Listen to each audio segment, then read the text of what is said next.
नमस्कार भावा बहिणीनो. तर चला आज आपण रक्षाबंधन स्पेशल कलाकंद बनवू. कमी साहित्यात कसं बनवायचं कलाकंद मी दाखवते.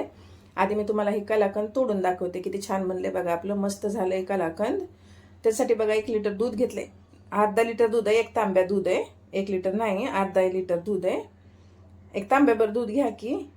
इथं पनीर घेतलंय बघा मी, अर्धा किलो पनीर मी घरात बनवलंय. तुमच्यापाशी पनीर नसलं का नाही 1 लिटर दूध घ्यायचं, अर्धा लिंबू पिळून दुधाला फोडून घ्यायचं. दूध फुटलं की चांगलं दोनदा धुवून चाळणीत टाकायचं फुटलेलं दूध आणि त्याला चांगलं धुवून घ्या दोनदा, म्हणजे ते आंबटपणा निघून जाते. बघा ह्याच्यात मी पनीरमध्ये टाकली एका दिवसाची साय. जास्त साय नाही आहे माझ्यापाशी, 4-5 चमचे साय आहे. तुमच्यापाशी जर 1 वाटी साय असली पण साय ताजी घालायची.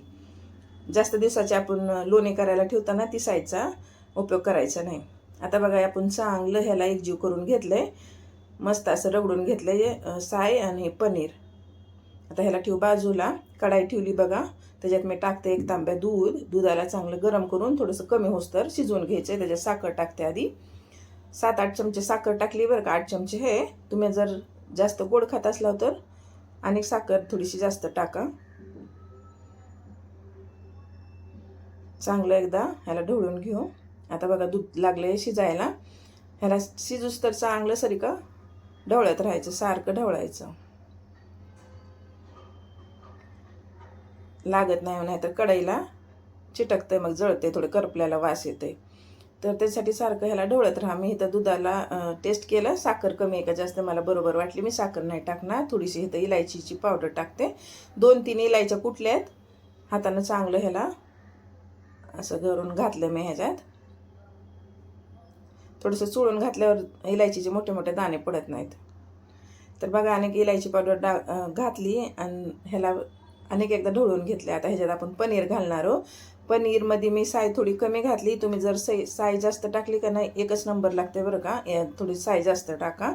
साय जर नसेल तुमच्यापाशी तर ह्याच्यात 1 कप भरून दुधाची पावडर टाका. एकच नंबर लागतं हे. माझ्यापाशी आता दुधाची पावडर बी नव्हती, साय बी कमी होती, तर मी तसंच बनवलंय. काय फरक पडला नाही, चांगलंच बनलं होतं. सगळं संपून गेलं चांगलं. बघा आता ह्याला आपण ढवळून घेतलंय. पनीर आणि दूध एकजीव केलाय चांगलं हलवून. आता चांगलं शिजू द्यायचं ह्याला. आता जसं शिजल तसं तसंही थोडं फुटल्यासारखं दिसतंय. जर दुधाची पावडर असली का नाही एकच नंबर लागते बरं का. तुमच्यापाशी जर दुधाची पावडर असली तर टाका 1 कप. बाहेरून विकत घ्यायची जर गरजच पडणार नाही तुम्हाला. इतकी चांगलं हे कलाकंद बनत आहे. चांगलं आपण ह्याला शिजवून घेतलंय. सगळं पाणी ह्यातलं संपलंय बरं का. हे आता बघा तूप निघल्यासारखं निघायला लागलं ह्या आपल्या दुधातनं आणि पनीरमधनं. आता ह्याला खाली उतरलं, थंड करून घेतलंय. थोडंसं ही कोमट गरम आहे. तर मी ह्याला टाकते आता मिक्सरच्या भांड्यात आणि ह्याला थोडं फिरवून घेते. कारण ह्याच्यात दुधाची पावडर नाही, थोडं रवाळ दिसायला लागले ती. थोडं मी ह्याला फिरवून घेतलं बघा. असं सगळं आपण मिक्सरच्या भांड्यात घालून ह्याला थोडंसं फिरवून घेऊ. ताटात मी काढलं. हे ताटाला आधी तूप लावलं होतं आणि त्याच्यात हे आपण हे कलाकंद काढले. आता चांगलं ह्याला बघा असं चमच्यानं मी ह्याला सेट केलं. जर चमचा नसला तसा थोडंसं आदळा थोडं वरी करायचं आणि सोडून द्यायचं, म्हणजे ती सेट होतं. आता बघा ह्याच्यावर मी टाकते पिस्ता. जर तुमच्यापाशी पिस्ता नसला तरी चालते, काय फरक नाही पडत, पण दिसायला चांगलं दिसावं म्हणून इथं मी थोडासा पिस्ता घालायला लागले. पिस्ता नसला तर गुलाबाच्या पाकळ्या असतात ना गुलाबाच्या फुलाच्या, त्याला थोडं तोडून घाला, म्हणजे दिसायला चांगलं दिसेल.